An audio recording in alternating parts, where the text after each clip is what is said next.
রাজ কলোনিতে উত্তেজনা, বাঙালপাড়ায় সিএ ক্যাম্পে ব্যাপক উত্তেজনা। সিএ ক্যাম্প ঘিরে তৃণমূল বিজেপি উত্তেজনা, যে ছবি আপনারা দেখছেন ঝাড়গ্রামের রাজ কলোনিতে উত্তেজনা।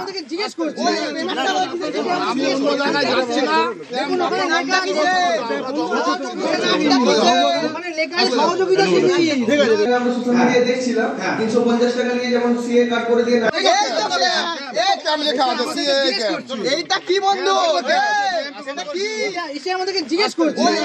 ঝাড়গ্রামের রাজ কলোনিতে উত্তেজনা, আপনারা দেখছেন সেই ছবি যেখানে বাঙালপাড়ায় সিএ ক্যাম্পে উত্তেজনা। এই উত্তেজনার কারণ কি? সিএ ক্যাম্পে কি হলো এমন? কথা বলবো, রাজু প্রতিনিধি রয়েছেন আমাদের সঙ্গে। রাজু,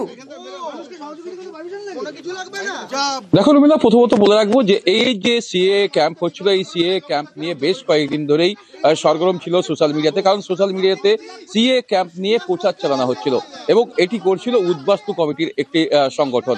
আর সেই সংগঠনই আজকে ঝাড়গ্রামের 18 নম্বর ওয়ার্ড যে রাজ কলোনি, সেই কলোনিতে গিয়েই এই ক্যাম্প শুরু করেন এবং সেখানে তারা প্যান্ডেল খাটিয়ে মাইক বাজিয়ে এই সিএ ক্যাম্প করছিলেন। হঠাৎ করে সেখানে গিয়ে পৌঁছায় তৃণমূল কংগ্রেসের সেখানকার ওয়ার্ড কাউন্সিলর এবং ঝাড়গ্রাম টাউন কমিটির যে সদস্য রয়েছেন তিনি, এবং সেখানে গিয়ে তারা বলেন যে এই সিএ ক্যাম্প যে করা হচ্ছে এবং মানুষকে ভুল বোঝানো হচ্ছে, আর যা নিয়ে শুরু হয় তর্ক বিতর্ক।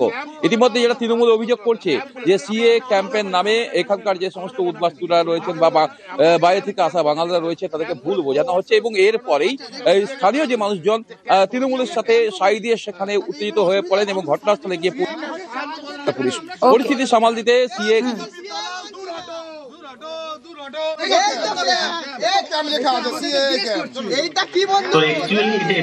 কিভাবে করা যায়, কি কি ডকুমেন্টস লাগে, ওর সাথে কি কি অ্যাটাচ করতে হয়, প্রসেসটা শেখার জন্য আমরা আজকে এসেছিলাম এখানে। আসার পর উনি প্রসেসগুলো শেখাচ্ছে, তো রাজনীতির সাথে এখানে কোনো সম্পর্ক নেই। যদি এরকম নোটিফিকেশন গভর্নমেন্ট থেকে থাকে, তারা যদি করে তাতে আমাদের কোনো কিন্তু বলার নেই। আমরা এটা বলতে চাইছি একদম সম্পূর্ণভাবে এটা কিন্তু একটা চক্রান্ত।